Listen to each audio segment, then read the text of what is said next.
Café Radiant.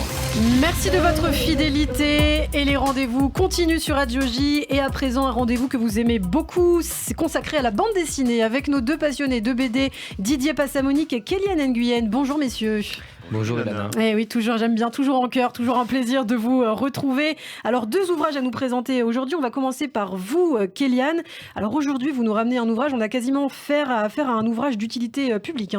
Eh ben oui, complètement Ilana, puisque c'est un ouvrage qui est fait en auto-édition, donc c'est une belle découverte.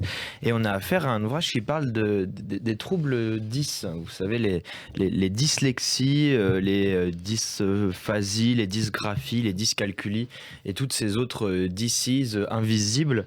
Donc c'est un ouvrage fait en auto-édition, comme je l'ai dit, par la plateforme Ulule. Ouais. Et donc c'est une vraie très belle découverte. Alors qu'est-ce qu'on y apprend justement dans cet ouvrage ? Alors en fait c'est une autobiographie, c'est le témoignage de l'auteur Christopher Boyd qui s'est donné comme mission donc de raconter sa vie pour que toutes les personnes touchées de près ou de loin par ces maladies, ou même les gens qui juste s'y intéressent, puissent comprendre ce qui se passe et puissent avoir des clés et des réponses à leur vie, et qu'ils ne se sentent pas que différents, que malmenés, puisque c'est des troubles qui sont assez mal connus en France et surtout très mal appréciés et très mal intégrés dans la société. Un livre de témoignage écrit par Christopher Boyd justement aussi, c'est vraiment un livre de témoignage. Ah oui, non, c'est son histoire, le personnage c'est lui, c'est vraiment son ressenti, on vit ça de l'intérieur, donc c'est vraiment très touchant et assez fort. Eh bien un livre à découvrir, Dyslexique par Christopher Boyd, qui devrait plaire à notre invité Yanis Roder, peut-être qui pourrait le présenter à ses élèves, n'est-ce pas Yanis ? Oui, j'ai pas mal d'élèves qui sont touchés par des troubles 10 comme ça, mais si vous permettez, il y a quand même un suivi qui est mis en place de plus en plus. Voilà. C'est difficile. Il faut former les profs à ça, à l'identification de ces troubles. Mais aujourd'hui, l'éducation nationale a pris les choses en main. Eh bien, merci beaucoup, Kéliane Nguyen, en tout cas, de nous avoir fait découvrir cet ouvrage. Alors, on passe à vous. Didier, aujourd'hui, vous venez avec le dernier album des Passagers du Vent. C'est le dernier album de Bourgeon. Ben peut-être, parce qu'il a 77 ans et quand on connaît Bourgeon, on sait qu'il met 4 ans à faire un livre. Donc le compteur avance, mais je pense qu'il y aura d'autres livres de Bourgeon à l'avenir, mais ils seront sans doute moins travaillés. Ouais, c'est un grand auteur en tout cas. C'est un très très grand auteur. Les auteurs, les historiens de la bande dessinée un peu affûtés sauront lui faire un sort tout à fait favorable. La caractéristique de Bourgeon, c'est l'ultra-documentation. Ouais. Moi j'étais chez Bourgeon, c'est absolument bluffant. Dans cette histoire par exemple, il montre un quartier de Montmartre, eh bien il va faire en sorte de se construire la maquette du quartier de Montmartre en 1874. Il va aller vérifier que les immeubles sont bien au bon endroit, il va aller chercher de la documentation dans les tableaux, etc.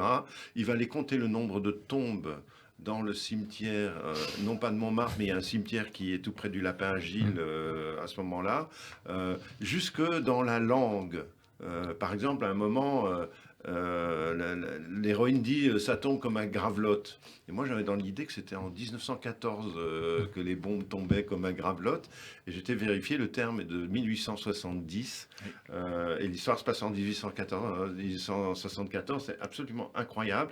Et on retrouve dans cette BD des personnages comme Louise Michel, comme Henri Rivière, comme Élisée Reclus. Eh bien, il est allé vérifier, il est allé lire chaque livre de ces gens-là. Il est allé vérifier qu'ils étaient bien là, à ce moment-là, au moment où son héroïne commence. C'est pas compliqué. L'héroïne voyage sur un bateau vers la Guadeloupe. Il a été vérifié combien de personnes étaient présentes sur le bateau ce jour-là, vers la Guadeloupe. Et il s'est aperçu qu'il y en a une dont on ne connaissait pas le nom. Et donc, il en a profité pour placer son héroïne. C'est absolument incroyable. Et un dernier mot peut-être très rapidement sur le dessin. Un très, très beau dessin, en tout cas, de cet ouvrage. C'est un très beau dessin. Il est un peu vieillot, il faut le dire. Mais en fait, il était vieillot depuis le début. Mais c'est parce que c'est un dessin qui ne doit rien à personne. Il n'est pas copié sur JG ou sur Giraud ou sur les auteurs américains. C'est du Bourgeon. C'est vraiment authentique et c'est une grande œuvre. Eh bien, merci beaucoup Didier Passamonique. Les Passagers du Vent, le sang des cerises, livre 2, donc par François Bourgeon, publié chez Delcourt. Merci beaucoup Didier. On se retrouve demain matin. Merci Kéliane. À demain également. À demain. À demain.